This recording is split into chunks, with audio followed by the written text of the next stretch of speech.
અમદાવાદના ગ્યાસપુરમાં આવેલા સુએઝ ફાર્મની અંદાજે 45 થી 50 કરોડ રૂપિયાની કિંમતની 14 વીઘાથી વધુ જમીન ખેડૂતોની ખોટી સહી કરી સુએઝ ફાર્મ ખેડૂત મંડળના ખજાનચીએ પચાવી પાડી છે। અહીં 1968, 1972, 1990માં મૃત્યુ પામેલા ખેડૂતોને જીવિત બતાવીને દસ્તાવેજ પર સહી અને બાકીના 4 ખેડૂતોની ખોટી સહી કર્યાનું સામે આવ્યું।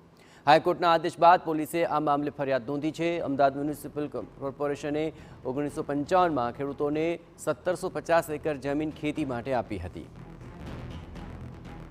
ખેડૂત એટલે જગતના તાત અને જગતના તાતની શું સ્થિતિ થાય છે એનું જીવતું જાગતું ઉદાહરણ અહીંયા વણઝર ગામમાં આપણને જોવા મળશે। તમારી જે જમીન તમને મળવાપાત્ર હતી એ મળવાપાત્ર જમીન આજે કઈ સ્થિતિમાં છે અને તમે કઈ સ્થિતિમાં આવી ગયા છો? તમે તો જોઈ પણ હશે કદાચ જ્યારે તમે નાના હશો ત્યારે। મેં જોયેલી સાહેબ, અમારા બાપ દાદા ખેતી જ કરતા ત્યાં આગળ, સમજો। અત્યારે એ તો અત્યારે ખેતી લાયક તો છે નહીં, મ્યુનિસિપાલિટીમાં જતી રહેલી। અમારા બાપ દાદાને કે અમારે સુરેશ ફાર્મમાં ફાળવેલી, બરાબર। અમારા પેલા કનુભાઈ ખરા ને ગેસપુરના, એમને જણાયેલું, બરાબર। પછી જ્યારે જગ્યાનું તમને ખબર પડી કે આ જગ્યા તો છેતરપિંડી થઈ ગઈ છે તમારી સાથે, એ ક્યારે ખબર પડી? અને માની લો કે એ જગ્યા તમારી હોત તો આજે પરિસ્થિતિ અલગ હોત ને? અલગ હોત। અત્યારે અમે સાહેબ બીજાની ખેતી બીજાના વાવીએ છીએ, અમે સમજો કામ કરી ખેડૂત છીએ પણ બીજાના ભાગમાં એવું બધું વાવી ખાઈએ છીએ। અત્યારે એવી પરિસ્થિતિ છે અમારી। તમારી કેટલી જગ્યા હતી જે તે સમયે? અમારી 4.5 વીઘા ને 15 ગુંઠા।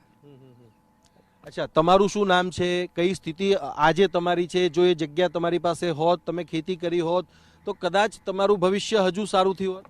એ વાત તો સાચી સર, ભવિષ્ય તો સારું રહ્યું હોય, પણ અત્યારે સર જમીન અમારી હતી પણ એ રીતને ગેરકાયદેસર કરીને પચાવી પાડી, બરોબર। હવે અત્યારે તો જમીન હવે અમારા હાથમાં તો નથી જ તે ને, તો હવે પરિસ્થિતિ અત્યારે તો ખરાબ જ હોય ને યાર સર।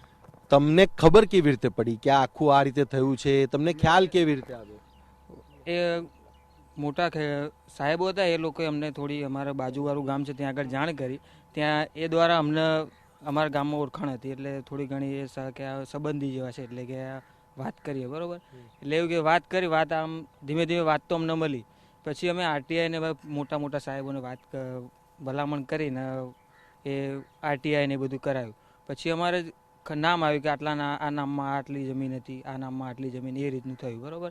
પછી એ જે વ્યક્તિએ આ જમીન અમારે ફાળવાની હતી એ વ્યક્તિએ તો જમીન ફાળવી નથી અમને, બરાબર છે। સરકારે તો આપી દીધી જમીન ત્યાં ઉપરથી તો, પણ જે વચ્ચે જે માણસ હતો એ માણસે અમને જમીન ફાળવી। કોણ કોણ છે? 2 જણાની જે વાત કરીએ તો જે 2 જણા સામે ફરિયાદ થઈ છે એ બંને વ્યક્તિઓ છે, તમે ક્યારે જોયા હતા ખરા એમને? એ મનીષભાઈ અને બાબુ પુરુષોત્તમભાઈ પટેલ, એ બે ક્યારે અહીંયા તમે જોયેલા છે ખરા એમને? અમે એમને ક્યાંથી જોઈએ યાર? હા, અમે જોયા જ નહીં એમને।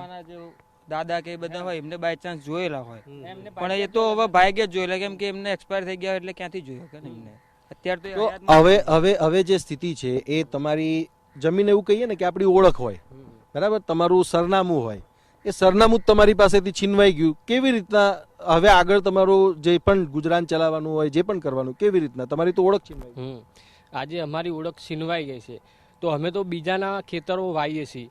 અને આજે હું તો એટલું જ કહીશ કે કાયદેસર રીતે જે થતું હોય એ હાઈકોર્ટમાંથી ગમે ત્યાંથી અમને અમારો હક આપે, અમને અમારો હક આપે, એ જ અમારે જોઈએ। આજે કૌભાંડી મોટા ધારાસભ્ય હશે, ભાજપના હશે, ગમે તે હોય તો આજે એમને બધાને કહીશું કે આ રીતે ગરીબ ખેડૂતોનું ના છીનવી લેશો એમ।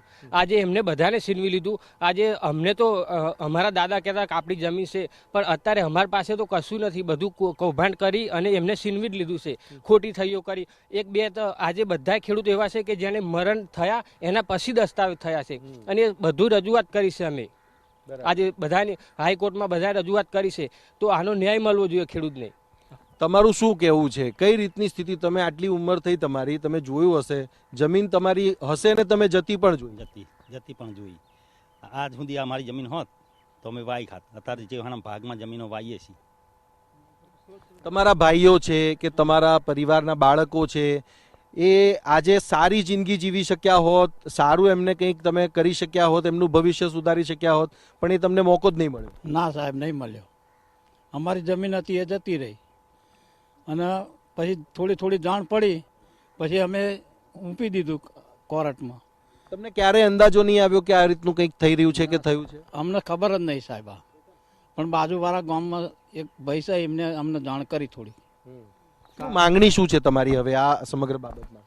અમારી તો માગણી એવી છે કે સાહેબ જમીન આપી દે એમ.